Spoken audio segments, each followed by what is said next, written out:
Всем привет, дорогие друзья! Это Ярослава, и это канал для тех, кто изучает русский язык.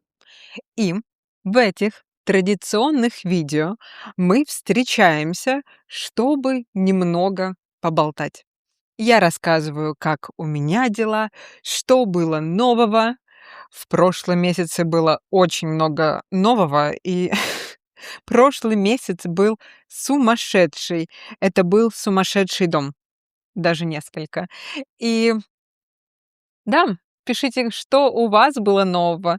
Может быть, вы что-то делали новое, может быть, вы что-то посмотрели новое, где-то были, куда-то ездили, куда-то ходили, с кем-то познакомились или что-то узнали новое и интересное.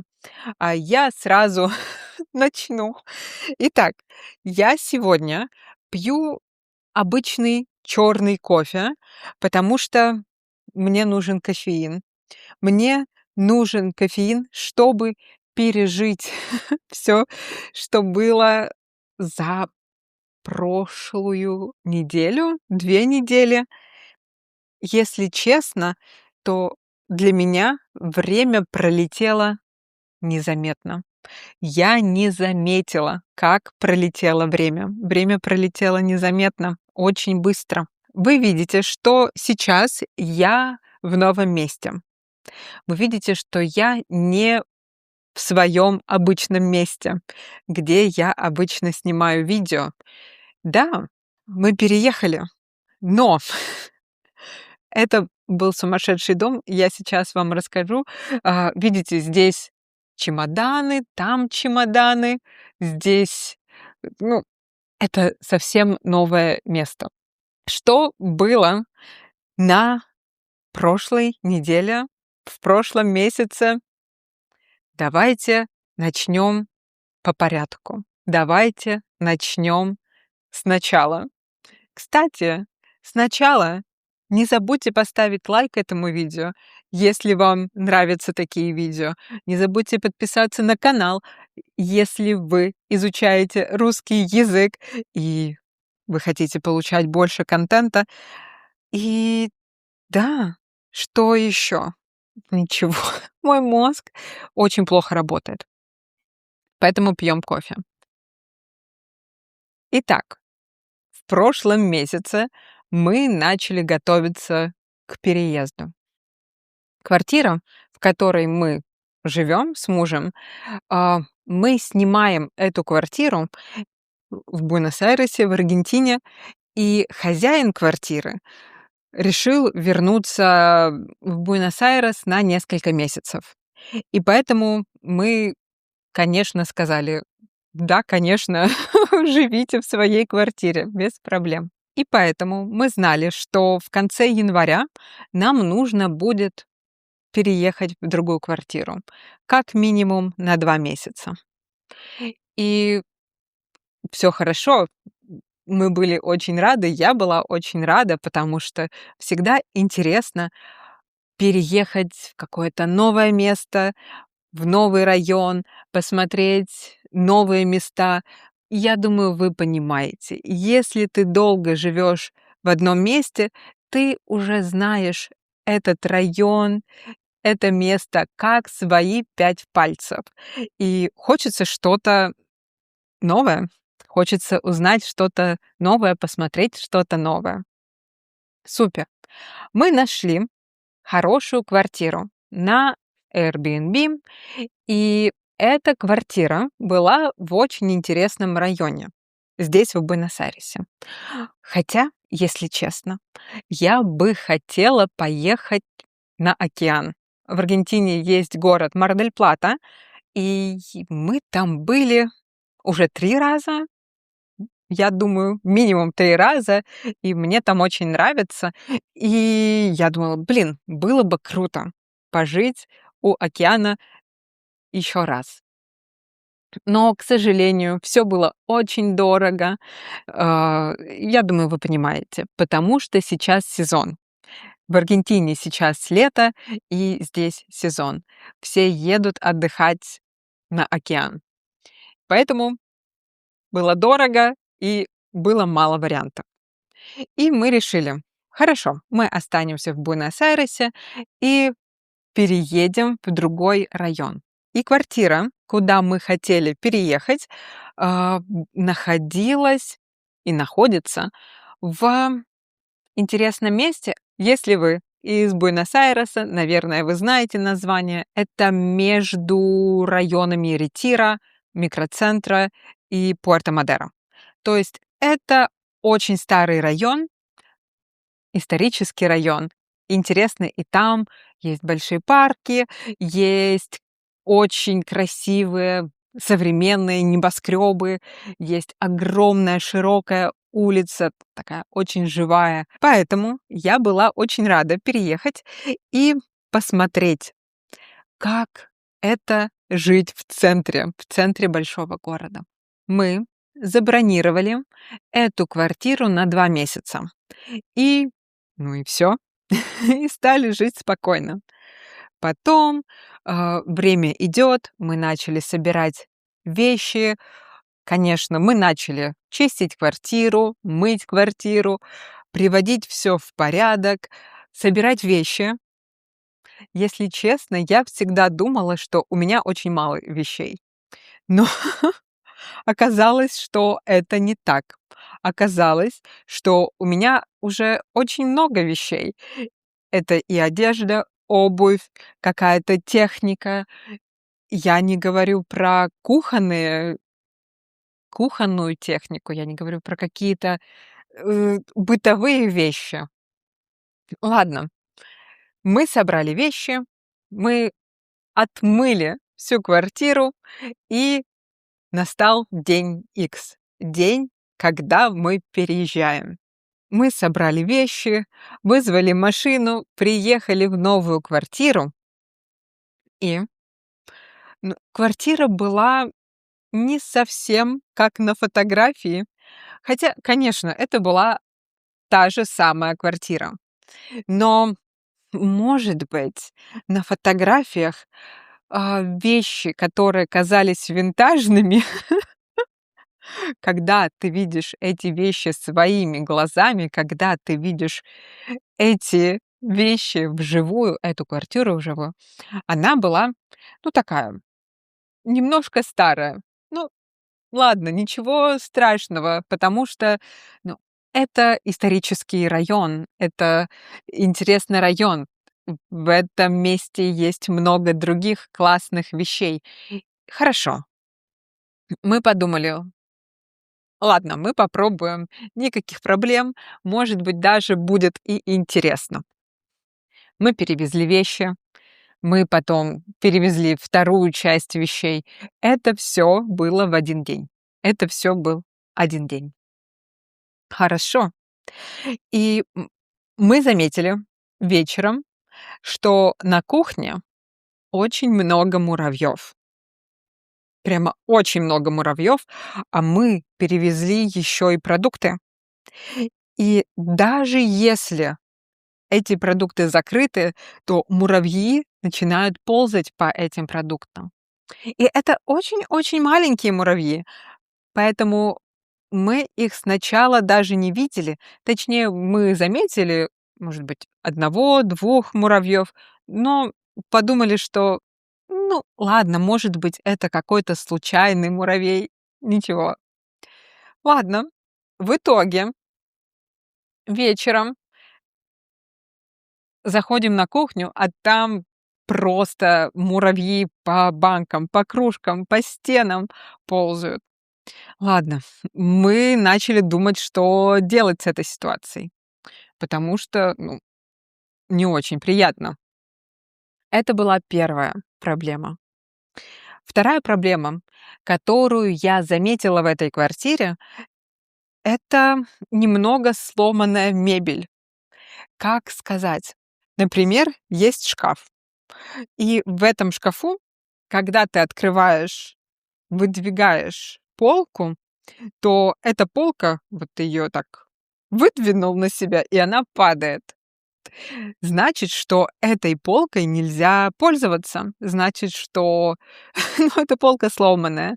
На кухне была полка немного тоже сломанная, и, значит, туда ничего нельзя ставить.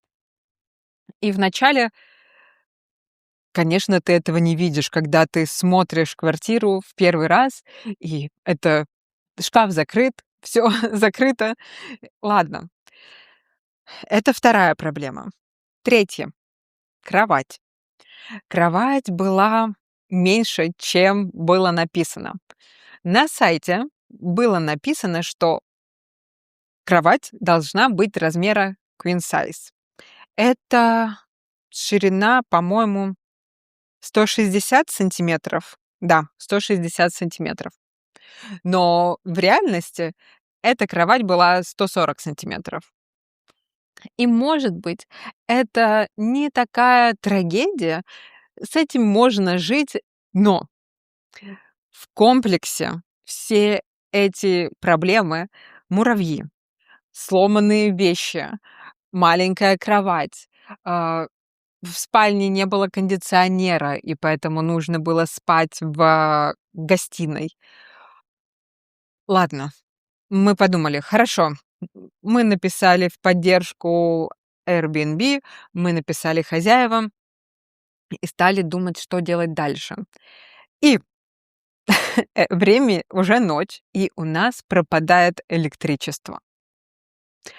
В ту ночь, в тот день была температура, по-моему, 35 градусов жары.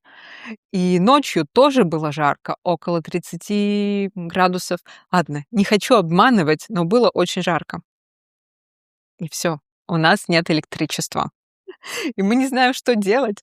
Мы пишем в поддержку, мы пишем хозяевам квартиры. В общем, ладно, мы начали думать, что вообще можно делать в этой ситуации. Через где-то полчаса-час электричество появилось. И но это было недолго. Снова через 20 минут электричество снова исчезло. Электричество снова пропало. И так было 3 раза. За ночь электричество пропало 3 раза. За это время, за эту ночь, конечно, мы поняли, что мы не сможем остаться в этой квартире, и нам нужно срочно что-то делать. Нужно срочно искать новую квартиру. И а что делать? Правильно, а что делать? Мы снова собрали все вещи уже из этой квартиры и начали думать, что делать. Хорошо, что мы могли вернуться в свою старую квартиру, потому что хозяин нашей квартиры приезжал только через 3 дня.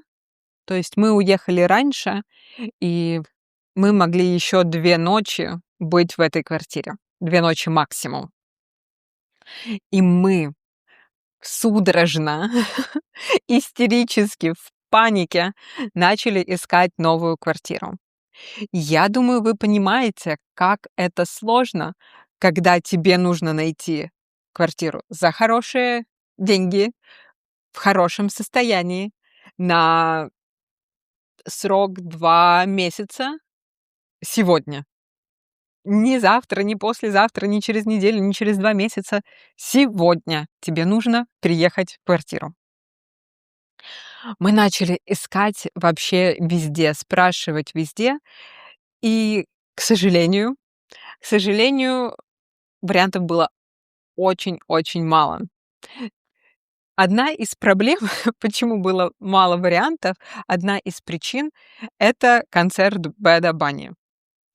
Может быть, вы знаете такого певца, пуэрториканского певца Бэд Банни. У него в Буэнос-Айресе 3 концерта. 3 концерта полных солд-аута. Это аншлаги. И значит, что все квартиры, которые были на Airbnb, например, на эти даты забронированы.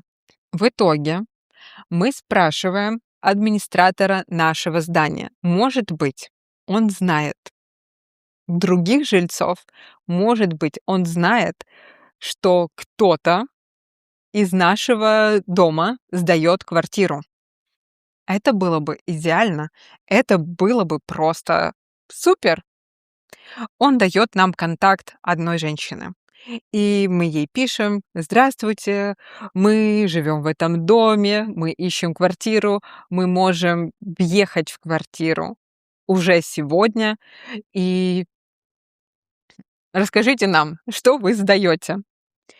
И я не знаю, это какая-то аргентинская черта, это может быть что-то, ам, аргентинское, аргентинский менталитет, не знаю, сейчас расскажу. Короче, да, эта женщина сдавала квартиру в нашем доме. И это был очень хороший вариант, потому что у нее были постоянные жильцы, у нее были люди, которые будут жить в этой квартире позже, но квартира была свободна, квартира была пустая, а, по-моему, почти месяц, 3 недели. 3 недели квартира была пустая. Для нас это был супер вариант. Хорошо, в квартире не было интернета. Конечно, нам надо интернет, но ладно, это мелочи, интернет можно сделать. Она спросила, какой у нас бюджет, сколько мы можем заплатить. Мы сказали ей, сколько мы планируем потратить денег на аренду жилья, и она сказала цену дороже. Не очень много, не очень, не сильно дороже, но дороже. И сказала: «Все, минимум 20 дней». Почему 20 дней минимум? Ладно, мы спросили ее: «Хорошо, все в принципе окей, все в принципе нам подходит, но давайте сделаем меньше.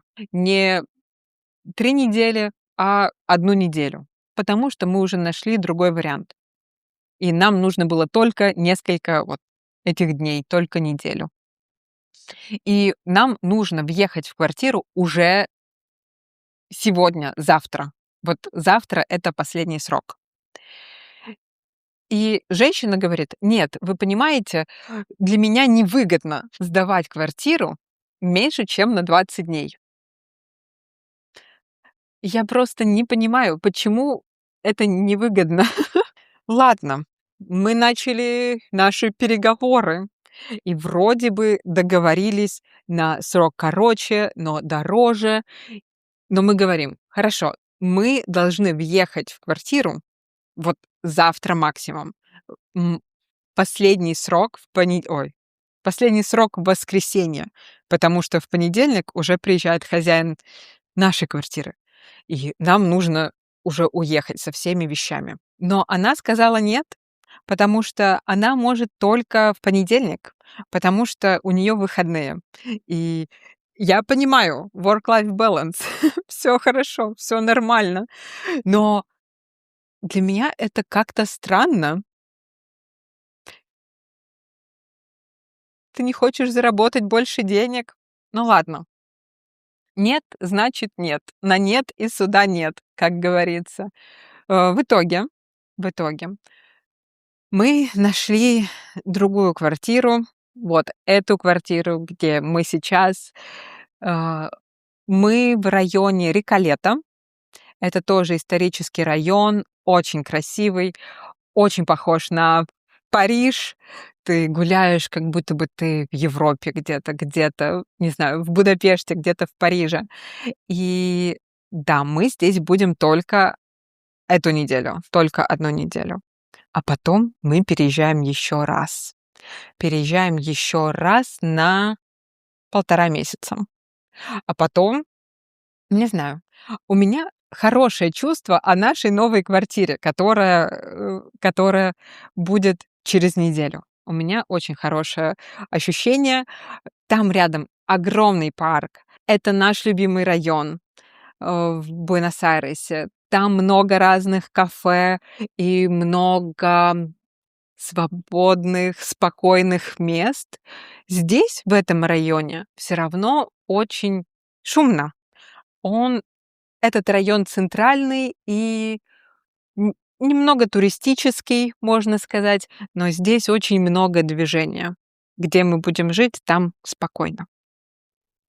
И да, Поэтому Поэтому это была очень сумасшедшая неделя, 2 недели, 3 недели, со всеми вещами. Нужно все собрать, нужно все помыть, нужно все везде договориться, нужно все организовать, а потом решать миллион вопросов, миллион проблем. И одновременно с этим нужно работать, и да, и есть, и спать, и так далее. Я не представляю, как люди это все делают, если у них еще есть маленькие дети. Потому что это был бы хаос, это был бы полный хаос. Но, слава богу, мы сейчас в одном месте. Я хочу записать рум-тур, показать вам квартиру, как что называется, чтобы вы тоже могли говорить о доме, чтобы вы могли тоже ориентироваться у себя дома и могли все назвать по-русски. Так, я допила свой кофе? Еще нет, но на этом мы прощаемся. Не забудьте поставить лайк этому видео, если оно, конечно, вам понравилось. Если нет, то можете написать, что оно вам не понравилось. Или, не знаю, можете ничего не делать, можете поставить дизлайк. Мы с вами встретимся совсем скоро. Я постараюсь организовать здесь мини-студию и снять много разных видео. И, конечно, несмотря на весь этот сумасшедший дом, мы продолжаем заниматься со студентами года русского языка. И если вы хотите учить русский язык со мной, если у вас уровень от А2 плюс до С2, то для вас есть моя программа «Год русского языка». Ссылка в описании. Я вас приглашаю туда. Я обожаю эту программу, и студенты тоже ее любят. Все. А мы пока прощаемся. Пока-пока. До скорой встречи.